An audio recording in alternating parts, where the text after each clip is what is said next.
Pangungunahan ng bagong upong kalihim ng Department of Interior and Local Government o DILG ang pagpapasara sa mga pogo na mag-ooperate pa rin matapos ang deadline ng Pangulong Marcos. Itong pahayag ni Secretary John Vic Remulla matapos ang turnover sa liderato sa pagitan nila ni dating kalihim Benher Abalos. Panoorin natin ang ulat ni Val Gonzalez.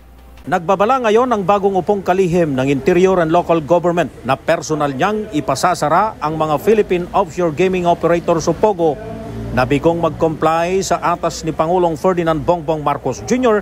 na magsara bago matapos ang taon. Sa ambos interview ng media matapos ang turnover sa liderato sa pagitan nila ni dating kalihim Benher Abalos Jr., sabi ni Secretary John Vic Remulla, pagsapit ng December 15 ay pangungunahan niya ang closure ng mga POGO.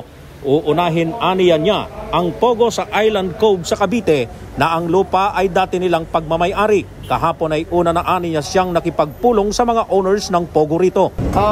As far as I am concerned, I will get all the list of POGOs and I will personally lock them down one by one personally. Lahat sila. Kumusta po yung status ng POGO dun sa Island Cove, sir?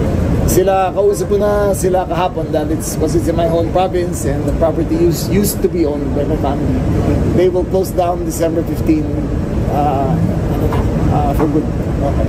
Matatandaang sa utos ni PBBM ay hanggang December 31 na lamang ang operasyon ng lahat ng POGO, illegal man o legal. Batay sa record na hawak ng PNP at DILG, marami pang mga POGO sa iba't ibang mga lokal na pamahalaan sa ilang mga probinsya at ang pinakamarami dito ay sa National Capital Region. Ngayong araw, ang first day sa kanyang opisina si Remulla habang formal na ring na maalam sa mga kawani ng DILG si dating kalihim Abalos.